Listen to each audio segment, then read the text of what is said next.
Mga kaisan, magluluto po tayo ng ube. Kaisan, sikat na sikat po ang Pilipinas ngayon. Sa kahit sa ibang bansa, yung mga naging katrabaho ko, meron na po kaming flavor na ube kahit sa cake, mga kaisan. Sa ibang bansa, nagtitrending po tayo. Pero ang nakakalungkot, mga kaisan, parang naunahan na rin tayo ng ibang bansa. Pero ang ube daw po ay nag-originate talaga dito sa atin. Kaya yun, marami na rin po tayong tanim na ganito. Saka ko na sa inyo papakita pag malalaki na. Oh, nagpaparami rin po tayo. Ayan, hello din po kay Doktora Liwanag at saka sa anak niya. At saka kay Tita Nel. Ayan. Bali, ang gagawin ko naman dito, mga kainsan, sinaunang style natin. Yung luto ni nanay at ni tatay. Gagataan ko po. Hindi na po ito iilay din. Ginataang ube po. Yan, ito po yung mga tumutubo dito sa atin sa Pilipinas po. Mga sinaunang variety po ito. Yan po, tamo. Yan po ang mga legit na ube, mga kainsan. Yan, oh. Yan, ube. Yan, yan. Hello din po sa sa mga taga Hello Kitty Restaurant and Cafe. Yan, trabaho po tayo dyan dati. Sa ibang bansa po. May yan. Kasama na ito sa mga sweet, sa mga pastry. Yan ngayon, no. Babalatan ko lang po ito. Mga kaisan, hugasan lang po natin.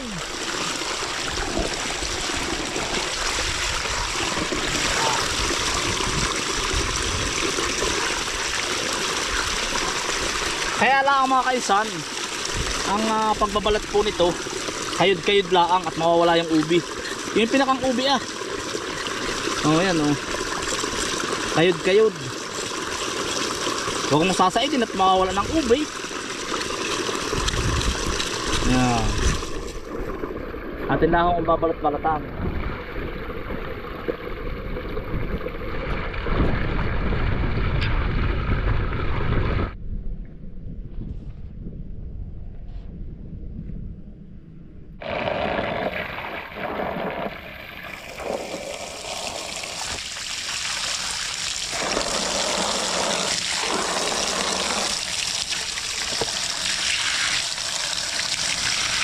Po yung ubi oh.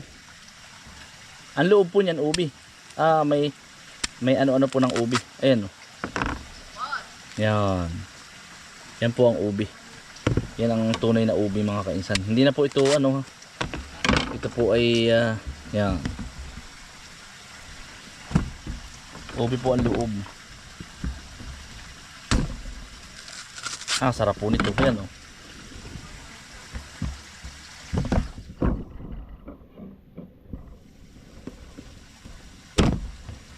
Para po makita ninyo, ito ang tunay na ube, mga kainsan.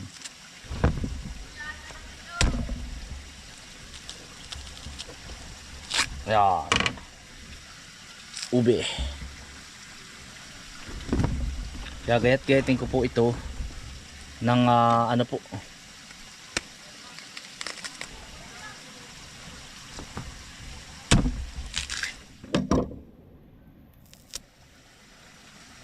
Yan ang ubing Pilipinas, mga kainsan, na ngayon ay pinag-uusapan, mga kainsan. Gagawa din po tayo ng pastry na ang flavor ay ubi. Gagawin po natin itong ubi tart, mga kainsan. Ubi tart. Mga pang coffee shop po.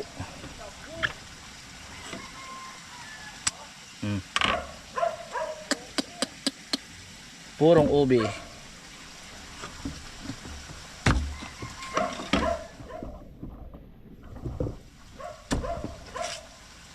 Native po ito, mga kaisan, sa Pilipinas. At dito lang po matatagpuan sa atin. Siyempre yung ibang bansa po, siyempre hindi naman tayo inaasikaso ng bagay, napabayaan na yung natin. Yung hindi naman lahat, kaya lang kasi sila busy sila sa flood control. Ang ibang bansa, focus sila sa pagkakakitaan ng kanilang lugar. Yan, kagaya nito. Sila nagtatanim na sila ng ubi, pero yung mga binhi galing sa atin. Dito nag-originate. Kumbaga parang napapag-iwanan na po ba tayo Pero nasa atin talaga lahat ng ano, kumbaga source.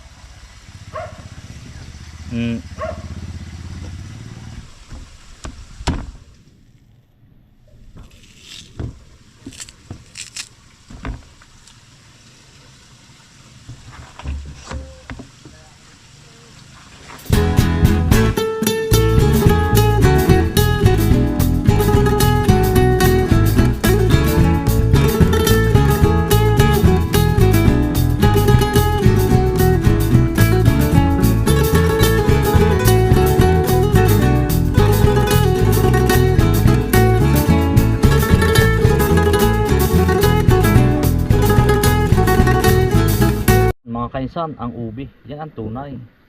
Tapos mga kainsan, dito sa amin, pupuntahan mo yung mga sinaunang bahay.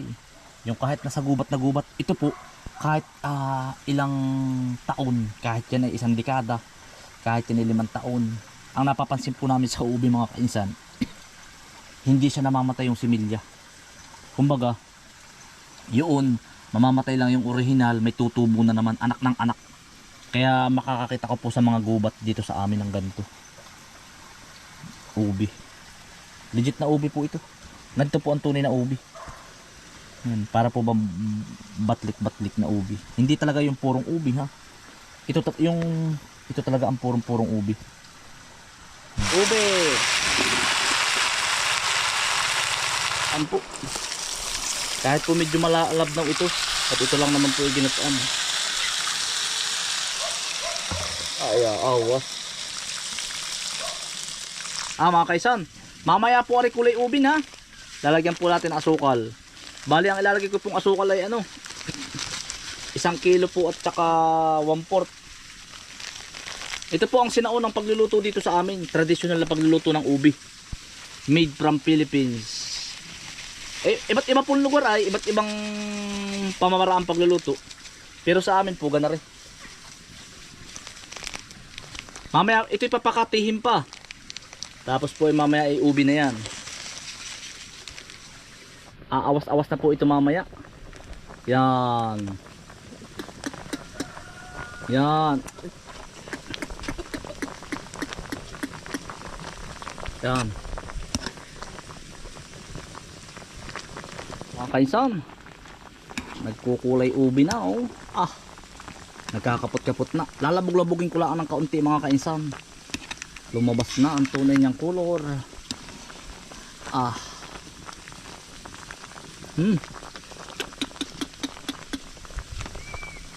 Ay, anong sarap po. Kaunting-kaunti na lang mga kaisan at maluluto na ang ating purong ubi, native na ubi sa Pilipinas. Mga kaisan, luto na ang purong ubi. Lutong-luto na. Ayos na mga kaisan. Yan ang husay. Tatay, ubi po. Mga kaisan, sasandok na po.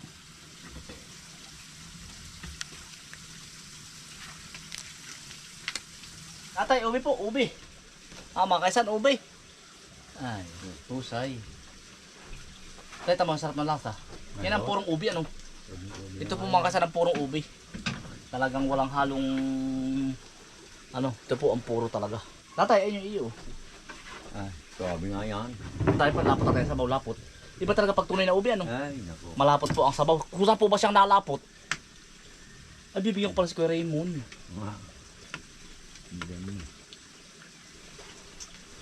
Ngakain po. Kumain po. Si tatay po. Bibigyan po natin yung kapitbahay. Utol, ube! Ang sarap. Ay, pwede mayroong pila sa tuyo. Hapunan na. Okay lang ito, prito sa tuyo. Nakayao na po yung ating mga ano ay maghuhukay ng kamuti. Bukas na lang sila.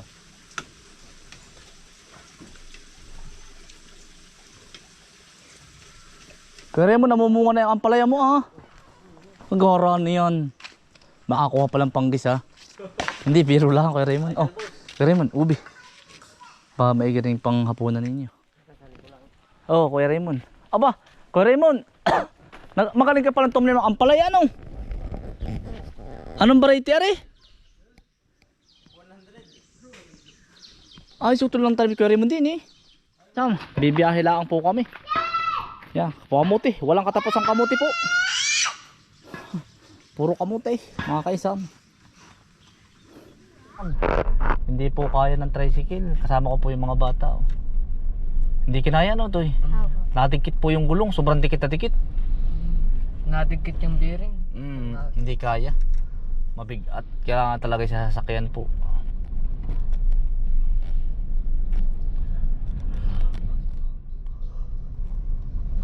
Okay, hanapon na. Bibiyahe na po namin ito. Ang tulog po naman namin ay sa bukid. Ayan yung mga bata. Nandun. Sanay na mga kainsan. Sila na nagpapalista. Lahat ng kalakaran sila na. Para po matuto po ba? Para matutong humarap sa tao. Minsan po ay nahihiya din sila eh. Ako dati mga kainsan mahihiyain din. Yun. Sila na nakikipag-usap. Para matuto po ba? Kaya sabi ko ako yung maedad na. Yung anak ko alam na din ng mga kalakaran. Minsan si Mrs. po at saka si ano ang pinapabiyahe ko po. Para at least alam po ba ng mga bata ang mga kung anong kalakaran, kung magkano ang presyuhan, kung paano makapagtawaran. Si Buko man po sanay na. Yan, tsaka po si Jundil. Si Dasil marunong na dati eh. Kaya sabi ko po pag ako'y kumbaga hindi na nila kasama at pagdating ng araw pwede silang maggulay, marunong na. Marunong makipag-deal po ba para po masanay sa tao. O te, ayos na, Buksi. Okay na po. Nag-aigi na Oo. sa deal. Sige, nasunod yung ating presyo. Nga mga kaisan, okay na po. Pauwi na po kami. O te, Buksi. O te, marunong na kayo makipag-usap. Opo. Ayun. Para sa susunod, pwede na pag natuto kayo maggulay at dumating yung araw, gusto nyong mag negosyo, marunong na kayo. Ang dami sito kuya. Para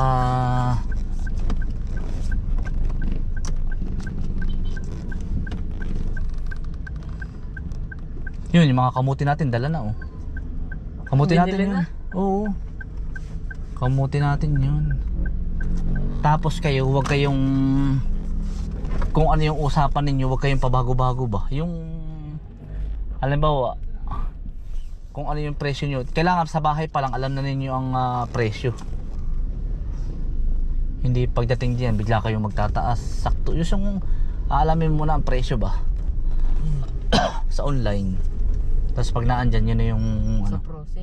Mm. Yung Prosing live. Mga kaisan, pauwi na po kami. Maraming may merienda naman po. Kakain po ng hapunan. Maraming salamat po sa inyong pagsama. Ingat po lagi. Stay humble and God bless. Peace. Bye. Ano to? Saan tayo kakain? Gusto ninyo? Sa Prince Tony Logaw na lang po. Dini. Lulugaw daw po kami mga kaisan.